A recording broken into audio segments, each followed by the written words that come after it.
Olá, professores e alunos da maior e melhor escola de teologia de todos os tempos, a Escola Bíblica Dominical, é claro. Que a paz do Senhor Jesus esteja com cada um de vocês. Muito bem, chegamos ao dom ministerial, o terceiro, o dom de evangelista, o terceiro dos 5 dons ministeriais que iremos estudar durante esse nosso segundo trimestre da Escola Bíblica Dominical. Apenas recapitulando didaticamente, os dons estão divididos em dons espirituais, dons ministeriais e dons de serviço. Na aula de hoje perceberemos a importância deste dom, o dom de evangelista, desde os primórdios da igreja até os nossos dias, até porque esse é um dos dons que ainda existem nos nossos dias no seio da igreja.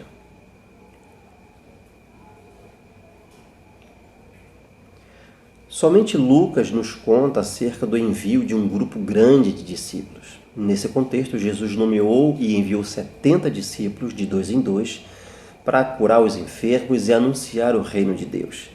Essa missão pertenceu ao último período do ministério do Senhor Jesus, ministério terreno.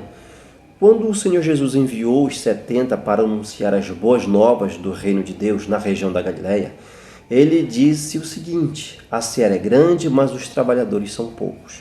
Essa declaração, evidentemente, era uma das mais favoritas do Senhor Jesus, pelo que a temos em Mateus, antes do envio formal dos 12. A seara referia-se primeiramente à nação de Israel. Mais tarde, porém, o Senhor Jesus incluiu o mundo inteiro. Então a seara se tornou muito maior. A utilização da palavra seara subentende que os esforços dos trabalhadores darão resultados. A mensagem de Jesus, o Evangelho, requer ação por parte dos evangelistas. A figura aqui dada por Jesus sobre a seara é expandida mais tarde por ele mesmo nas parábolas do semeador e do joio. Quando o Senhor Jesus falou que os trabalhadores eram poucos, isso não significava que não havia falta de autoridades religiosas. Até porque grande porcentagem do povo de Israel se ocupava das questões religiosas no templo, nas sinagogas, nas casas e até mesmo nas ruas.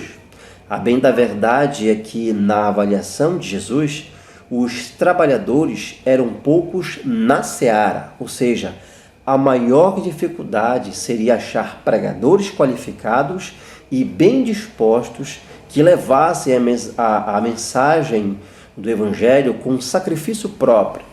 A história da igreja nos mostra que muitas pessoas, a começar pelos discípulos, pagaram com a vida por professar a fé em Cristo. No entanto, os 70 discípulos receberam poder do alto para pregar a mensagem do reino de Deus com graça. E, certamente, proclamar o Evangelho no mundo contrário à mensagem do reino de Deus leva os arautos de Cristo a serem perseguidos.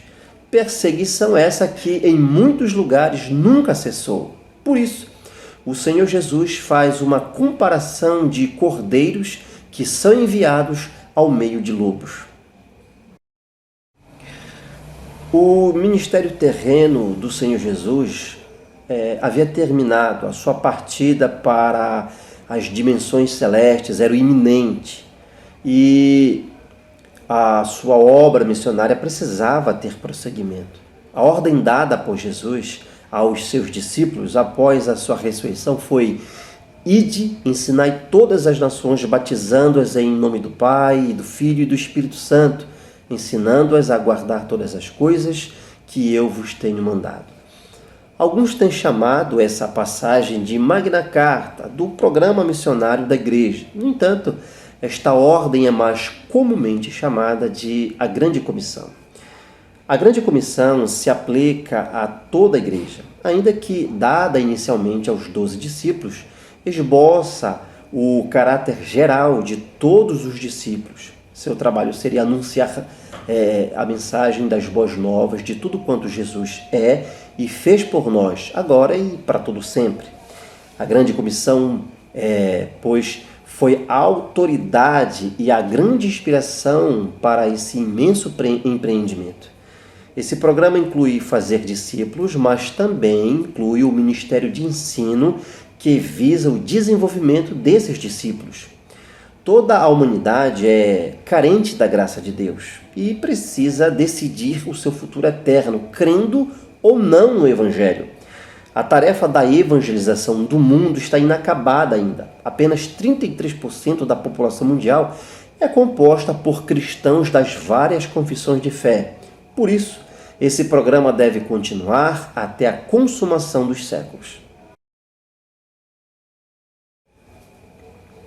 O termo evangelista deriva do verbo grego euangelizo, e isto significa transmitir as boas novas do Evangelho. O evangelista deve ser sensível à voz do Espírito Santo e também ter a habilidade na transmissão das boas novas. Apenas duas outras ocasiões ou apenas duas outras referências no Novo Testamento são dadas aos evangelistas e que podem nos guiar às suas funções e ao seu trabalho. Como, por exemplo, em Atos, em que Filipe, cujas 4 filhas eram profetisas, é chamado de evangelista, e em 2 Timóteo, em que Paulo chama Timóteo para fazer o trabalho de um evangelista. No caso de Filipe, é evidente que foi ordenado como diácono, embora o termo diácono não seja usado ali em Atos capítulo 6. Devemos então supor que quando ele foi usado pelo Senhor Jesus para a conversão do eunuco etíope, ele estava trabalhando como um diácono evangelista, por assim dizer. Na igreja primitiva, cada cristão era uma testemunha viva. Todos os ministros devem evangelizar, mas isso não significa que todos sejam evangelistas ou que tenham o dom ministerial de evangelista.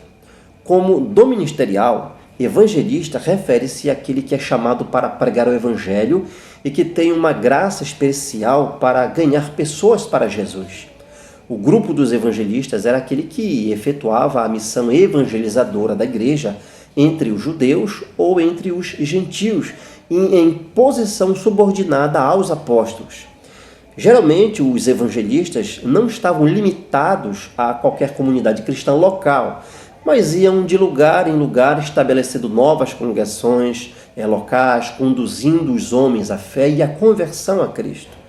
Enquanto que o ministério de apóstolo e profeta, as pessoas ajudavam a igreja a crescer em qualidade por meio da edificação, da exortação e do consolo, os evangelistas ajudavam a igreja a crescer em termos de quantidade. O evangelista é essencial na obra de Deus e a igreja que não apoia o ministério de evangelista se tornará uma igreja indiferente à obra missionária. Muito bem, com isso vamos ficando por aqui, por hoje é só. Caso essas dicas tenham te ajudado, então compartilhe e que assim juntos possamos levar estes subsídios a mais professores e alunos da nossa amada EBD.